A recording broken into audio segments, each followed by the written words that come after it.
عەزیزان لەم بەشەدا بابەتێک پێشکەشتان دەکرێت بە ناونیشانی بە کام ئاڵوگۆڕ دەڵێن شۆڕش لە ئامادەکردنی پەیمان. شۆڕش گۆڕانێکی کەیفی و بنەڕەتیە، ئاڵوگۆڕێکی بەرین و بنەڕەتیە لە ژیانی کۆمەلگادا. واتای شۆڕش لە کۆمەڵناسیدا ڕووخانی سیستمێکی کۆمەڵایەتی کۆن و لە کارکەوتووە و جێگرتنەوەیەتی بە سیستمێکی کۆمەڵایەتی نوێ و بەسەردەمیانەتر. بۆ نمونە شۆڕشی مەزنی فەڕەنسا کە نزیکەی 200 ساڵ لەمەوبەر ڕوویدا شۆڕشێکی بورژوایی بوو بۆ ئەوەی سیستمی دەرەبەگایەتی کۆن کە ڕژیمی پاشایەتی بورپوونی هێماکەی بوو لەناو بردوو لە جێی ئەودا سیستمی سەرمایەداری نوێ و پێشکەوتووتری دانا.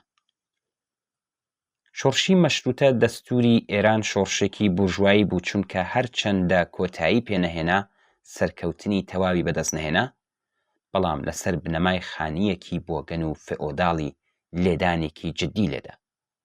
ڕێگەی گەشەی کۆمەلگا و بەشداری جەماوەری لە دیاریکردنی چارەنووسی وڵاتدا خۆش کرد. شۆڕشی مەزنی ئۆکتۆبری 1970 رووسیا شۆڕشێکی گەورەی کۆمەڵایەتی بوو چونکە بە لە ڕیشەکەندنی سیستمی دەرەبەگایەتی و سەرمایەداری کۆن و بنیاتنانی کۆمەلگای سوسیالیستی نوێ کە گەورەترین گۆڕانە لە مێژووی مرۆڤایەتیدا مێژووی بەرەو ئاقارێکی جیاواز برد. شۆڕش گرنگترین قۆناغا لە پێشکەوتنی ژیانی کۆمەلگادا. جیهانبینی مارکسیستی لێنینیسی شۆڕش وەک دەرەنجامێکی پێویست لە قەڵەم دەدات کە ئاکامی پێشکەوتنی کۆمەلگاکان و دابەشبوونیانە بە چینە لە ئاشتی نەهاتووەکان. لە هەموو ئەو کۆمەلگایانەی کە چین و توێژەکان بەرژەوەندیەکانی پارادۆکساکیاغلیان هەیە، پێشکەوتنی ئابووری و کۆمەڵایەتی و ئەو گۆڕانانەی لێ ئەبێتەوە بەرەبەرە وە قۆناغ بە قۆناغ مەرج و فاکتەرەکانی گۆڕانی قوڵ و بنەڕەتی بۆ پێگەیشتن ئامادە دەکات و دوجار گۆڕانی بنەڕەتی سیستمی کۆمەڵایەتی بە مستەوەگەر و پێویستەسانێت. لێکدانەوەی زانستی ئەم بابەتە لە ڕوانگەی کارل مارکسەوە ئاوە باسکراوە. هێزەکانی بەرهەمهێنانی کۆمەلگا لە قۆناغێکی دیاریکراوی گەشەی خۆیان لەگەڵ پەیوەندیەکانی بەرهەمهێنان لەگەڵ دەربڕینە دادوەریەکەی یانی لەگەڵ پەیوەندیەکانی خاوەنداریەتی کە لەناو ئەودا گەشەیان کردووە ناکۆکن. ئەم پەیوەندیانەی بەرهەمهێنان دەبنە بربەست لە بەردەم گەشەکردنی هێزی بەرهەمهێناندا، ئەلەم کاتەدایە کە قۆناغی شۆڕشی کۆمەڵایەتی دەست پێ دەکات. شۆڕش ئەو ناکۆکیەی کە باسمان کرد چارەسەر دەکات و ئەو پەیوەندیە بەرهەمهێنانە کۆنانە تێک دەشکێنێت و لەگەڵ دامەزراندنی پەیوەندیە تازەکان ڕێگە بۆ گەشەی خێرای هێزەکانی بەرهەمهێنان دابین دەکات. ئەمە بناغەی ئابووری و بابەتی شۆڕشە.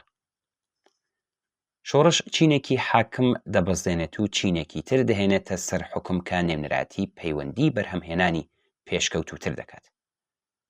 دەکرێت ئەوەش بڵێن کە شۆڕش جۆرە حکوومەتێکی نوێ و ئەمڕۆیی تر جێنشینی جۆری پێشووی حکوومەت دەکات. مەسەلەی بنەڕەتی لە هەر شۆڕشێکدا پرسی دەسەڵاتی سیاسی دەوڵەتیە.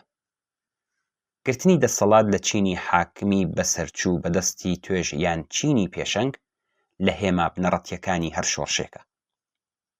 شۆڕش گەورەترین شێوازی خەباتی چیناتیە و ئەوە چین و توێژە پێشکەوتنخوازەکانن کە لە ڕێگەی شۆڕشەوە قوڵترین و بنەڕەتترین گۆڕانکاری لە بواری ئابووری، ئایدیۆلۆژی و سیاسیدا دروست دەکەن و سیمای بە تەواوەتی دەگۆڕن.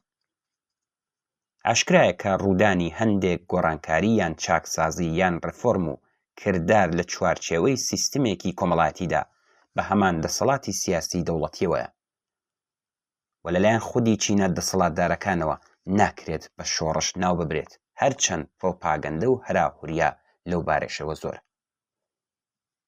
بەم جۆرە دەبینین کە بە پێی قۆناغەکانی پێشکەوتنی ئابووری و کۆمەڵایەتی و چینی لە حاڵی خەبات دەکرێت چەندین جۆر شۆڕشی کۆمەڵایەتی جیا بکرێنەوە. بۆ وێنە شۆڕشی بورژوازی، شۆڕشی بورژوا دموکراتیک، شۆڕشی سۆسیالیستی و هێچەت. بۆ دیاریکردنی جۆری شۆڕشی کۆمەڵایەتی گرنگە بزانین هەر شۆڕشێک چ ناکۆکیەک چارەسەر دەکات، چ ئەرکێکی کۆمەڵایەتی جێبەجێ دەکات، چ چینێک لە دەسەڵات لا دەبات و چ چینێک لە ڕیزی پێشەوەی ئەو شۆڕشەدایە.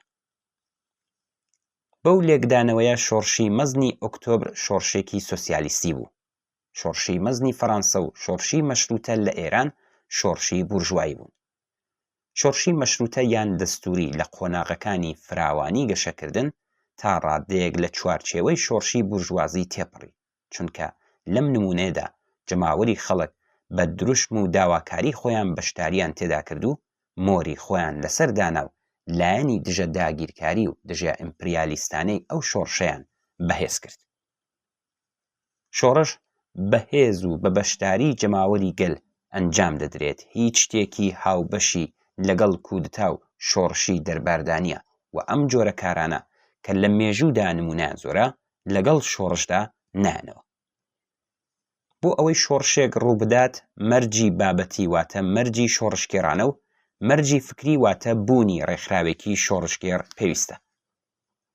شۆڕش ڕاپەڕینێکی جەماوەریە بۆ ئەوەی لە بنەڕەتەوە سیستمی کۆمەڵایەتی موجود بگۆڕدرێت، وەک ئەوەی ئێستاش ئاخێزێکی جەماوەری گەورە و بەرین لە ئاستی کوردستان و ئێران بە تایبەتمەندی خۆیەوە لە ئارادایە. ئەم ئاخێزە جەماوەریە دوای قەتڵی حکوومەتی ژینا ئەمینی و لە کوردستانەوە چەخماقەکەی لێدرا و بە پێشەنگایەتی ژنان و لاوان و هاوڕێتی باقی چین و توێژەکانی دیکەی کۆمەڵ بەرەو ئەوە دەچێت ببێتە شۆڕشێکی بناغە هەڵتەچێن و ئاڵ و گۆڕی سیستم و دەسەڵات بە قازانجی کرێکاران و زەحمەتکێشان و توێژی زۆر لێکراو بکاتە بابەتێکی حتمی و ڕژیمی کۆنەپەرستی ئیسلامی سەرمایە بەرەو زبڵدانی مێژوو بێت.